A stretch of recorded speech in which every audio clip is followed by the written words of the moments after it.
হজরত আবু সালে মোশাজুঙ্গি রহমাতুল্লাহ আলাইহি ছিলেন একজন পরের মানুষ। তিনি এক নদীর কিনারায় বসবাস করত। যুবক বয়সে দিনমজুরি করে সংসার চালাতেন। কখনো হারাম জিনিস কোনো ভক্ষণ করতেন না। সব সময় তিনি আল্লাহর সন্তুষ্টির জন্য ইবাদত করতেন এবং সৎপথে থাকতেন। হঠাৎ তিনি একদিন অসুস্থ হয়ে পড়লেন। একদিকে পেটের ক্ষুধা, অন্যদিকে শরীরের অসুস্থতা তাকে চিন্তিত করে তুলল।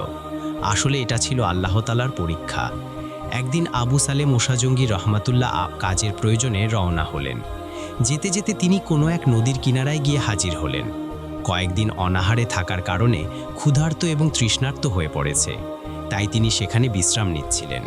কিছুক্ষণ পর তিনি পানি পান করার জন্য নদীর একেবারে কিনারায় গিয়ে হাজির হলেন। ঠিক সেই সময় দেখলেন কোথা থেকে একটি আপেল নদীর স্রোতে ভেসে আসছে। এটা দেখে আবু সালে মোশাজুঙ্গি রহমাতুল্লাহি সেই আপেলটি তুলে নিলেন। ক্ষুধার যন্ত্রণা এতটাই তীব্র হয়ে উঠেছিল যে তিনি কোনো কিছুই চিন্তা করলেন না।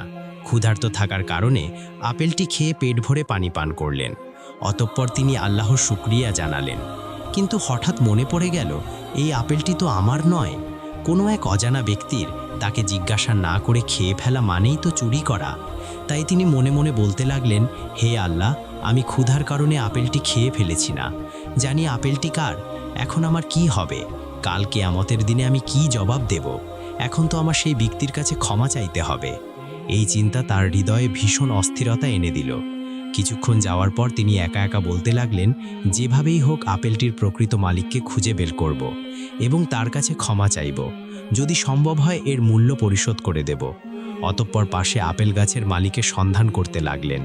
যে দিক থেকে আপেলটি ভেসে এসেছিল ঠিক তার উল্টো দিকে নদীর কিনারা ধরে যেতে লাগলেন। যেতে যেতে তিনি বহু পথ অতিক্রম করলেন। অবশেষে দূর থেকে লক্ষ্য করলেন কয়েকজন লোক দাঁড়িয়ে আছে। তখন তিনি সেখানে গেলেন এবং তাদেরকে জিজ্ঞাসা করলেন, আপনারা কি বলতে পারবেন নদীর কিনারায় আপেল বাগান আছে? আপেল বাগানের মালিক কে? তখন তারা বললেন, ওই ব্যক্তির বাড়ি এখান থেকে কিছুটা দূরে, আগে গেলেই দেখতে পাবেন। অতঃপর তিনি আবারও পথ চলতে লাগলেন। কিছু দূর যাওয়ার পর নদীর কিনারে একটি আপেল গাছ দেখতে পেলেন। এটা দেখে আবু সালে মোশাজুঙ্গি রহমাতুল্লাহি সেখানে উপস্থিত হলেন। তিনি দেখলেন একজন ব্যক্তি বসে আছে। আবু সালে মোশাজুঙ্গি রহমাতুল্লাহি তাকে সালাম দিয়ে বললেন, আচ্ছা, এই গাছটি কি আপনার? লোকটি বলল, না, এই গাছের মালিক আমি নই। ওই যে দূরে বাড়ি দেখা যাচ্ছে, ওখানেই গাছের মালিক থাকে। আপনি চাইলে সেখানে গিয়ে তার সঙ্গে দেখা করতে পারেন। অতঃপর আবু সালে মোশাজুঙ্গি রহমাতুল্লাহি আর দেরি করলেন না, ওই বাড়ির দিকে রওনা দিলেন। বাড়ির কাছে গিয়ে সালাম দিয়ে বললেন, বাড়িতে কি কেউ আছেন? এই কথা বলার সাথে সাথে একজন ব্যক্তি বাইরে আসলেন এবং বললেন, কি ব্যাপার, আমাকে ডাকছেন কেন? আর আপনাকে ঠিক চিনতে পারলাম না। তখন মোশাজুঙ্গি রহমাতুল্লাহি বললেন, আপনি কি এই আপেল গাছের মালিক? লোকটি বলল, জি হ্যাঁ, আমি এই আপেল গাছের মালিক। তখন আবু সালে মোশাজুঙ্গি রহমাতুল্লাহি অত্যন্ত বিনয়ের সঙ্গে বললেন, আপনি আমাকে ক্ষমা করে দিন। লোকটি বলল, আপনি কি অন্যায় করছেন? কিসের জন্য ক্ষমা করে দেব? আমি তো কিছুই বুঝতে পারছি না। তখন আবু সালে মোশাজুঙ্গি রহমাতুল্লাহি বললেন, অনেকদিন অনাহারে থাকার কারণে ক্ষুধার তাড়নায় সেই গাছের একটি আপেল খেয়ে ফেলেছি। এই গাছটি যেহেতু আপনার, তাই আপনাকে না বলে আমি আপনার গাছের ফল খেয়ে ফেলেছি। তার জন্য ক্ষমা চাইতে এসেছি। এই কথা শুনে লোকটি তার দিকে গভীর দৃষ্টিতে তাকিয়ে রইলেন। লোকটি মনে মনে বলতে লাগলো, কতটা ন্যায়পরায়ণ হলে একজন মানুষ শুধুমাত্র একটি আপেলের জন্য এত দূর থেকে এসে ক্ষমা চাইতে পারে। জীবনে অনেক মানুষ দেখেছি, কিন্তু এমন সৎ ভদ্র কখনো দেখিনি। তাকে যেভাবেই হোক আমার কাছে রাখতে হবে। অতঃপর তিনি বললেন, আমি আপনাকে ক্ষমা করতে পারি, কিন্তু আমার একটি শর্ত আছে। তখন আবু সালে মোশাজুঙ্গি রহমাতুল্লাহি বললেন, আমি যে কোনো শাস্তি মাথা পেতে নিতে প্রস্তুত। আপনি যা বলবেন আমি তাই করব। তখন এই গাছের মালিক মৃদু হেসে বললেন, কয়েক বছর আমার এই আপেল বাগানে আপনার গোলামি করতে হবে। যতদিন পর্যন্ত আমি ক্ষমা করি ততদিন পর্যন্ত আপনাকে এখানেই থাকতে হবে। তখন আবু সালে মোশাজুঙ্গি রহমাতুল্লাহি বললেন, আমি যেহেতু অন্যায় করেছি, আল্লাহর দরবারে আমাকে জবাব দিতে হবে, তাই ক্ষমা না পাওয়া পর্যন্ত আমি আপনার কথা মেনে নিয়েছি। অতঃপর তার পরের দিন থেকে আপেল বাগানের কাজে নিযুক্ত হলেন। একের পর এক তিনি কাজ করতে লাগলেন। এভাবে দীর্ঘদিন কেটে গেল। আপেল গাছের মালিক তার রূপে গুণে মুগ্ধ হয়ে গেলেন। তিনি একাকী বলতে লাগলেন, হে আল্লাহ, না জানি এই ছেলেটি কেমন। এমন ভদ্র, নম্র ও সৎ মানুষ আমি কখনোই দেখিনি। সামান্য একটি আপেল খাওয়ার জন্য যে এত বছর গোলামি করতে দ্বিধা করল না, তাহলে আল্লাহর কতটুকু ভয় করে সে। সে শুধু দুনিয়াই নয়, আখেরাতের কথাও চিন্তা করে। এই কথা বলার পর তিনি সেখান থেকে চলে গেলেন। এইভাবে বহু বছর অতিক্রম করার পর একদিন আবু সালেহ মোশাজঙ্গীর রহমাতুল্লাহি তার কাছে এসে বলল, এখন আপনি আমাকে বিদায় দিন, আমাকে ক্ষমা করে দিন, আমার বাড়ি ফিরে যাওয়ার সময় হয়ে গেছে। তখন ওই আপেল গাছের মালিক বলল, আমি তোমাকে ক্ষমা করতে পারি, কিন্তু আমার একটি শর্ত আছে। যদি এই শর্ত তুমি পূরণ করতে না পারো, তাহলে তোমাকে ক্ষমা করা আমার পক্ষে সম্ভব নয়। তখন আবু সালেহ মোশাজঙ্গীর রহমাতুল্লাহি বললেন, আপনার আরেকটি কি শর্ত আছে? তখন এই লোকটি বলল, আমার একটি যুবতী বিবাহের উপযুক্ত কন্যা রয়েছে, তাকে তোমার বিবাহ করতে হবে, তাহলেই আমি ক্ষমা করতে পারি। তখন আবু সালেহ মোশাজঙ্গী রহমাতুল্লাহি বলল, যদি বিবাহ করার পরে আপনি আমাকে ক্ষমা করেন, তাহলে বিবাহে রাজি আছি।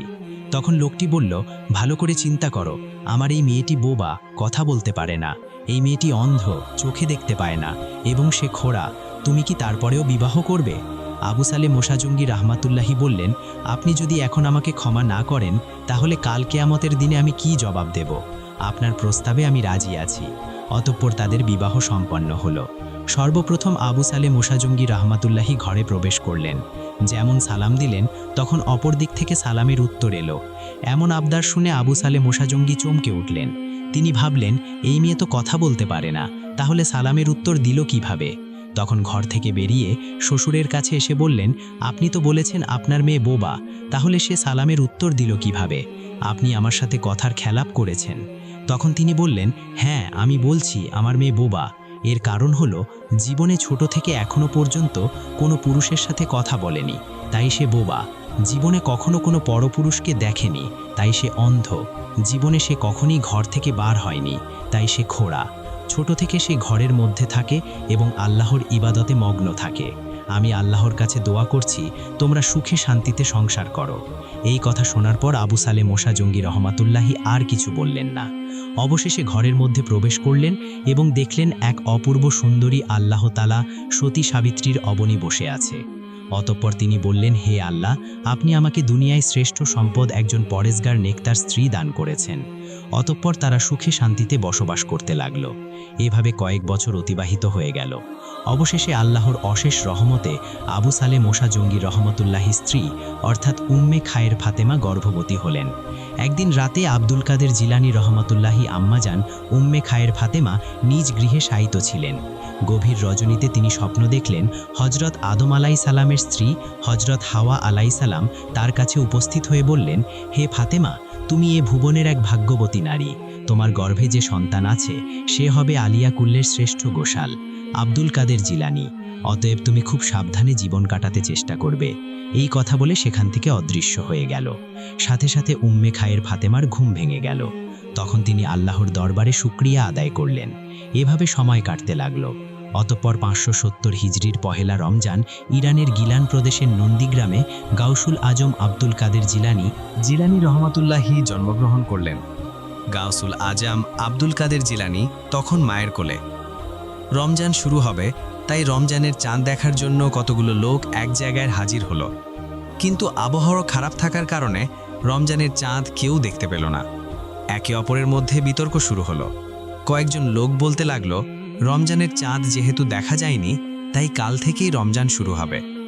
অপরদিকে থাকা কয়েকজন লোক বলল, প্রিয় ভাইরা, আপনারা ভুল বুঝছেন, রমজান আজ থেকেই শুরু হয়ে গেছে। এভাবে একে অপরের মধ্যে তর্ক বিতর্ক শুরু হয়ে গেছে। আসলে সত্য কোনটা সেটা কেউ বুঝতে পারলেন না। এদিকে গাউসুল আজান আব্দুল কাদের জিলানী রহমাতুল্লাহি আম্মাজান ভালোভাবে লক্ষ্য করে দেখলেন যে তার ছোট্ট শিশু ফজরের আজান থেকে মাগরিব পর্যন্ত একবারের জন্য ধূমপান করেননি, এবং দুগ্ধ দিলেও ছোট শিশুগুলো আজম আব্দুল কাদের জিলানী রহমাতুল্লাহি দুধ খেতে চায়নি। তখন তিনি বললেন, আসলেই রমজান শুরু হয়ে গেছে। লিখিত আছে, এভাবে আব্দুল কাদের প্রথম রমজান থেকে 30 রমজান পর্যন্ত ফজর থেকে মগরিবের পর্যন্ত কখনোই দুগ্ধ পান করতেন না, এবং মগরিবের পরে আবার দুধও পান করতেন। এভাবেই ধীরে ধীরে গাউসুল আজম আব্দুল কাদের জিলানী বড় হতে লাগলেন। তখন গাউসুল আজম আব্দুল কাদের জিলানী রহমতুল্লাহি 4 বছর বয়সে উপনীত হলেন। তখন কোরআন শিক্ষার জন্য তার নানাজান একটি হলের কাছে নিয়ে গেল। প্রথম দিন হুজুর তাকে পড়াতে শুরু করলেন। হুজুর বললেন, বড় আলিফ 9 2। এরপরেই গাউসুল আজম আব্দুল কাদের জিলানী বিসমিল্লাহির রহমানের ওই পড়ার পর 18 পারা কোরআন মুখস্থ করে দিলেন। এটা দেখে সেই হুজুর একেবারে হতভম্ব হয়ে গেলেন। তিনি চমকে গেলেন। একা এটা বলতে লাগলেন, এত ছোট বয়সে যাকে প্রথম পড়ানোর জন্য আনা হলো, পড়ানোর আগেই সে 18 পারা কোরআন কিভাবে মুখস্থ বলতে পারে? হয়। তখন হুজুর এক দৃষ্টিতে গাউসুল আজম আব্দুল কাদের জিলানির দিকে তাকিয়ে রইলেন। বললেন, বাবা, তোমার নাম কি? তিনি বললেন, আমার নাম আব্দুল কাদের জিলানি। তখন হুজুর বললেন, তোমার ছুটি হয়ে গেছে, তুমি বাড়ি ফিরে যাও। অতঃপর গাউসুল আজম আব্দুল কাদের জিলানি বাড়ির দিকে রওনা হলেন। বাড়িতে প্রবেশ করতে আব্দুল কাদের জিলানির নানাজান বললেন, কি ব্যাপার, তোমাকে তো হুজুরের কাছে কোরআন শেখার জন্য দিয়ে এসেছিলাম, এত তাড়াতাড়ি বাড়ি ফিরে এসেছো কেন? তখন গাউসুল আজম আব্দুল কাদের জিলানি বললেন, হুজুর হয়তো আমাকে ছুটি দিয়েছে আর বলছে, যাও, তোমার আর পড়তে হবে না। এই কথা শোনা মাত্রই আব্দুল কাদের জিলানির নানাজান একটি লাঠি নিয়ে তাড়া করতে লাগলেন। দৌড়ে যেতে যেতে কিছু পথ যাওয়ার পর রাস্তার ধারে একটি কবরস্থান দেখতে পেল। আর তখনই গাউসুল আজম আব্দুল কাদের জিলানি রহমাতুল্লাহি শহরবাসীকে উদ্দেশ্য করে বলল, এই কবরের মুর্দারা তোমরা দেখো, আমার নানাজান আমাকে তাড়া করছে, তোমরা সবাই পালাও। এই কথা বলার সাথে সাথেই কবর থেকে অনেক মুর্দা উঠে এসে আব্দুল কাদের জিলানির সামনে দাঁড়িয়ে গেল। এটা দেখে আব্দুল কাদের জিলানির নানাজান বিস্ময়ে হতবাক হয়ে গেলেন। তিনি বুঝতে পারলেন, আসলে তিনি কোনো সাধারণ ছেলে নয়, আল্লাহর রহমত তার উপরে আছে। সে বড় হয়ে বিশাল এক আল্লাহর ব্যক্তিতে পরিণত হবে। এভাবে গাউসুল আজম আব্দুল কাদের জিলানি ধীরে ধীরে বড় হতে লাগলেন। একদিন গাউসুল আজম আব্দুল কাদের জিলানির আব্বাজান ব্যবসার উদ্দেশ্যে কোনো এক দূরবর্তী জায়গায় যাওয়ার জন্য প্রস্তুত হচ্ছিলেন। সেই সময় গাউসুল আজম আব্দুল কাদের জিলানি এসে বললেন, আব্বাজান, আমি আপনার সঙ্গে যাব। তখন আবু সালে মুসা মৃদু হেসে বললেন, বাবা, তুমি এখন ছোট, যেও না। একে তো দীর্ঘ পথ, তার উপর ভয়ঙ্কর জঙ্গল। এই জঙ্গলে অনেক বাঘ ভাল্লুক থাকে, তারা আক্রমণ করতে পারে। তখন গাউসুল আজম আব্দুল কাদের জিলানি বলেন, আব্বাজান, তারা আক্রমণ করবে না, আমাকে নিয়ে চলো, আমি যাব। অতঃপর বালক আব্দুল কাদের জিলানির কথা আর ফেলতে পারলেন না। পরের দিন বাবা ছেলে একসঙ্গে ব্যবসার উদ্দেশ্যে রওনা দিলেন। বাবা ছেলে উভয় যেতে যেতে জঙ্গলের মধ্যবর্তী স্থানে পৌঁছালেন। রহস্যময় এক জঙ্গল, ভয়ঙ্কর পশু পাখির ডাক, গা ছমছমে পরিবেশ। ঠিক ওই সময় তারা দূরে পাহাড়ের দিকে লক্ষ্য করে দেখলেন, জঙ্গলে একটি বাঘ উঁকি মারছে তাদের দিকে, এক দৃষ্টিতে তাকিয়ে আছে। এটা দেখে আবু সালে মুসা জঙ্গি রহমাতুল্লাহি বললেন, আব্দুল কাদির, ওই দেখো বাঘ, তাড়াতাড়ি চলো, নয়তো বাসে আক্রমণ করবে। এই কথা শেষ হতে না হতেই সেই বাঘটি হংকার দিয়ে তাদের দিকে আসতে লাগল। তখন আবু সালে মুসা জঙ্গি ভয়ে কাঁপতে লাগলেন, কিন্তু আব্দুল কাদের জিলানির চোখে একটুও ভয় নেই। এই সময় গাউসুল আজম আব্দুল কাদের ছেলে রহমাতুল্লাহি বললেন, বাজান, আপনি এখানে দাঁড়ান, কিছুই হবে না। যখন বাঘটি তাদের কাছে আসলো, তখন গাউসুল আজম আব্দুল কাদের জিলানি রহমতুল্লাহি বাঘের দিকে সোজা তাকিয়ে দরাজ কণ্ঠে বললেন, হে জঙ্গলের বাঘ, আমার নাম আব্দুল কাদের জিলানি, আমি হলাম আল্লাহর বান্দা, রাহমাতুল্লিল আলামিন, মুহাম্মদ রসুলুল্লাহ সাল্লাল্লাহু আলাইহি ওয়াসাল্লামের উম্মত। এই কথা শোনা মাত্রই বাঘটি হঠাৎ থেমে গেল, তার দৃষ্টিতে আর কোনো হিংস্র নেই। বাঘটি মাথা নিচু করে আব্দুল কাদের জিলানির সামনে এসে পায়ের কাছে পড়ল। আব্দুল কাদের জিলানি ও আবু সালে মুসা জঙ্গি রহমতুল্লাহি পায়ে সালাম করলেন। এটা দেখে আবু সালে মুসা জঙ্গি রহমতুল্লাহি বিস্ময়ে হতবাক হয়ে গেলেন। তারপর বাঘটি ধীরে ধীরে জঙ্গলের মধ্যে মিলিয়ে গেলেন। এই অলৌকিক ঘটনার পর আবু সালে মুসা উপলব্ধি করলেন, ছোট আব্দুল কাদের জিলানি সাধারণ শিশু নয়, সে ভবিষ্যতে মহান আল্লাহর একজন বিশেষ খালিতে পরিণত হবে। এই ঘটনার বেশ কিছুদিন পর একবার বাগদাদে একটি গুরুত্বপূর্ণ এলাকায় ভয়াবহ আগুন লেগে যায়। আগুন দ্রুত ছড়িয়ে পড়ে এবং এলাকাবাসীর ঘরবাড়ি ধ্বংস হতে শুরু করে। লোকেরা আতঙ্কিত হয়ে এদিক ওদিক ছুটতে থাকে এবং তাদের সম্পদ বাঁচানোর চেষ্টা করে, কিন্তু তারা কিছুই বুঝতে পারছে না, কারণ আগুনের তীব্রতা এতটাই বেশি ছিল যে কেউ আগুন নেভাতে সক্ষম হচ্ছিল না। এই অবস্থায় সবাই আব্দুল কাদের জিলানি রহমাতুল্লাহির কাছে ছুটে আসলেন। তারা জানায় যে, আব্দুল কাদির, তুমি কিছু করো, আগুন আমাদের জীবন ও সম্পদ সম্পূর্ণ ধ্বংস করে দিচ্ছে। তখন আব্দুল কাদের জিলানি রহমতুল্লাহি এই সংবাদ শুনে বললেন, তোমরা ধৈর্য ধারণ করো এবং আল্লাহর উপরে ভরসা রাখো। অতঃপর আব্দুল কাদের জিলানি অতি দ্রুত ঘটনাস্থলে যান। সেখানে গিয়ে দেখো সমস্ত কিছু প্রায় পুড়ে শেষ হয়ে গেছে, কিছুটা মাত্র বাকি। তখন আব্দুল কাদের আল্লাহর কাছে দোয়া করে বললেন, হে আল্লাহ, তুমি চাইলে সব কিছুই সম্ভব। ভালো, তুমি তো নগদের আগুন থেকে ইব্রাহিম আলাইহিস সালামকে বাঁচিয়েছিলে, দয়া করে মেহেরবানি করে আজকে আমাদের রক্ষা করুন। এই কথা বলে আগুনকে নির্দেশ দিল, এই আগুন থেমে যাও। আল্লাহর নির্দেশে তুমি আর ক্ষতি করতে পারবে না। তার এই কথা বলার সঙ্গে সঙ্গে আগুন ধীরে ধীরে থেমে যায়। আশেপাশের লোকেরা চাক্ষুষ দেখল যে আগুন আর ছড়াচ্ছে না এবং আগুনের জ্বলন্ত শিখা পুরোপুরি নিভে যাচ্ছে। এটা দেখে সবাই অতবাক হয়ে গেল। এই অলৌকিক ঘটনা দেখে যারা অমুসলিম ছিল, আব্দুল কাদের জিলানীর হাতে হাত দিয়ে মুরিদ হয়ে গেল, আল্লাহর প্রতি পূর্ণ বিশ্বাস ও ঈমানদার হয়ে গেল। এভাবেই আব্দুল কাদের জিলানী যখন ছোট থেকে বড় হয়ে উঠল, তখন আল্লাহর একজন মৃতে পরিণত হয়ে গেল। আব্দুল কাদের জিলানী সবসময় আল্লাহর ইবাদতে মগ্ন থাকতেন। একদিন গৌসুল আজম আব্দুল কাদের জিলানী গভীর জঙ্গলে এক নিস্তব্ধ জায়গায় বসে আল্লাহর ইবাদতে মগ্ন ছিলেন।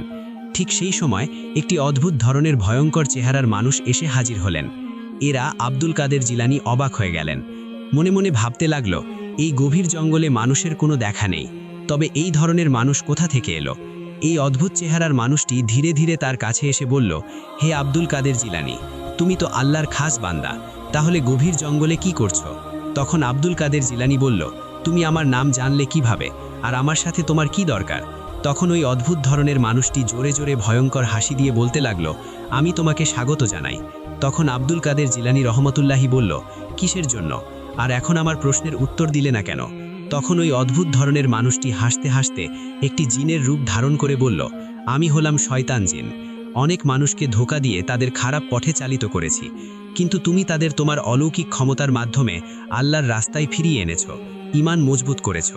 তখন আব্দুল কাদের জিলানী বলল, শয়তান জিন, এটা আমার অলৌকিক ক্ষমতা নয়, আল্লাহর রহমতে তাদেরকে ভালো পথে ফিরিয়ে এনেছি। তুই এখান থেকে চলে যা, আমি এখন আল্লাহর ইবাদত করছি। তখন শয়তান জিন বলল, আজ তোমায় একা পেয়েছি, এবার তোমায় শেষ করে দেব, এবং সে তার কাছে আসতে লাগল। তখন আব্দুল কাদের জিলানী আল্লাহর কাছে দোয়া করল, আর সাথে সাথে কোথা থেকে যেন একটি বিশাল বড় লোহার হাতুড়ি শয়তান জিনের মাথায় পড়ল। সে সহ্য করতে না পেরে সেখান থেকে গায়েব হয়ে গেল। অতঃপর আব্দুল কাদের জিলানী সেই জায়গা ছেড়ে অন্য একটি জায়গায় গিয়ে আল্লাহর ইবাদতে মগ্ন হয়ে গেলেন। এদিকে সেই শয়তান জিন তাদের বাসার কাছে এসে বলল, আমি আব্দুল কাদের জিলানীর কাছে হেরে গিয়েছি, এখন আব্দুল কাদের জিলানীকে হারাতে হলে তোমাকে যেতে হবে। এই কথা শুনে জিনের রাজা অত্যন্ত রেগে গেলেন এবং সাথে সাথে সেই ভয়ঙ্কর রূপ ধারণ করে গভীর জঙ্গলে আব্দুল কাদের জিলানীর কাছে এসে হাজির হলেন। তখন আব্দুল কাদের জিলানী রহমতুল্লাহি বললেন, হে শয়তান, এখান থেকে চলে যাও, আমি এখন আল্লাহর ইবাদত করছি। কিন্তু এই শয়তান জিন কোনো প্রশ্নের উত্তর না দিয়ে আব্দুল কাদের জিলানীর দিকে আগুনের গোলা ছুটতে শুরু করল, কিন্তু আব্দুল কাদের জিলানীকে কোনো ক্ষতি করতে পারল না, মাঝপথে ধ্বংস হয়ে গেল। তখন এই শয়তান জিন সমস্ত শক্তি দিয়ে আবারও আক্রমণ করতে যাবে। এমন সময় আব্দুল কাদের জিলানী আল্লাহর কাছে দোয়া করল। দোয়া করার সাথে সাথেই হঠাৎ একটি মানুষ ঘোড়ার পিঠে একটি তলোয়ার নিয়ে ওই শয়তানের দিকে যেতে লাগলো। এটা দেখে ভয়ে ওই শয়তান জিন আবারও অদৃশ্য হয়ে গেল। সেই সাথে সাথে ওই লোকটিও অদৃশ্য হয়ে গেল। তখন আব্দুল কাদের জিলানী বুঝতে পারল আসলে এটা আল্লাহর থেকে সাহায্য এসেছে। অতঃপর আব্দুল কাদের জিলানী সেই জায়গা ত্যাগ করে অজানা এক নিস্তব্ধ প্রতিকূল পরিবেশের মধ্যে এসে হাজির হলেন এবং তিনি সেখানে কোরআন তেলাওয়াত শুরু করলেন। সেদিন রাতের বেলা বৃষ্টি শুরু হলো।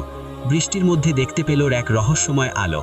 গায়ের থেকে কেউ যেন বলতে লাগলো, এ আব্দুল কাদের জিলানী, তোমার ইবাদতে আমি খুশি হয়েছি, এখন থেকে সমস্ত হারাম জিনিস তোমার জন্য হালাল করে দিয়েছি, এখন তুমি যা ইচ্ছে তাই করতে পারো, তোমাকে আর কখনো আঘাত করতে হবে না। তখন আব্দুল কাদের জিলানী রহমাতুল্লাহি বুঝতে পারল এটা ওই শয়তান জিনের কাজ। সাথে সাথেই তার অলৌকিক ক্ষমতার মাধ্যমে শয়তানকে বন্দী করল। তখন ওই শয়তান জিন বলতে লাগলো, এ আব্দুল কাদের জিলানী, তুমি তোমার ঈমান এবং জ্ঞানের কারণে বেঁচে গিয়েছ, নয়তো তুমিও ঘোড়া হয়ে যেতে। আমি এভাবে ষড়যন্ত্র করে এখনো পর্যন্ত 1000 আল্লাহর তালা মানুষের ঈমান ধ্বংস করে দিয়েছি, কিন্তু তোমার কাছে হেরে গেলাম, তুমি তোমার ক্ষমতার মাধ্যমে জিতে গেছো। তখন আব্দুল কাদের জিলানী বলল, শয়তান জিন, আমার কোনো ক্ষমতা নেই, আমি তো আল্লাহর রহমতে বেঁচে আছি এবং তোমাদের মতো শয়তানকে ধ্বংস করতে পেরেছি। এই ঘটনার পর সেখান থেকে ফিরে আব্দুল কাদের জিলানী তার মুরিদদের সাথে শয়তানের এই চক্রান্তের কথা আলোচনা করছিলেন। তখন তারা সবাই জিজ্ঞেস করল, হজর, ওর গায়ের থেকে শয়তান যে কথা বলল তা বুঝবেন কিভাবে? তখন আব্দুল কাদের জিলানী রহমতুল্লাহি বলল, আল্লাহ তাআলা কখনো হারাম জিনিসকে হালাল করে না। দুনিয়াতে যত প্রকার হারাম জিনিস আছে তা আমাদের জন্য ক্ষতিকর। আল্লাহ তাআলা তো তার বান্দাদের অনেক ভালোবাসে, তাহলে কেন আল্লাহ তাআলা আমাদেরকে রক্ষা করবেন না? তাছাড়া আল্লাহর ইবাদত করতে মানা করে একমাত্র শয়তান। আর আমি এভাবেই বুঝতে পেরেছি আসলে সে শয়তান ছিল। গসুল আজম আব্দুল কাদের জিলানী রহমতুল্লাহি ছিলেন সত্যের পথ প্রদর্শক, যিনি আল্লাহর ভালোবাসায় নিজেকে নিমগ্ন করেছিলেন। তার অলৌকিক ঘটনাগুলো প্রমাণ করে যে যারা আল্লাহর প্রেমে নিজেকে উৎসর্গ করেন তাদের মাধ্যমে আল্লাহর অসীম কুদরতের প্রকাশ করেন। আল্লাহ তাআলা আমাদের সবাইকে গসুল আজমের শিক্ষাগুলো অনুসরণ করার তৌফিক দান করুন। আমিন। আসসালামু আলাইকুম।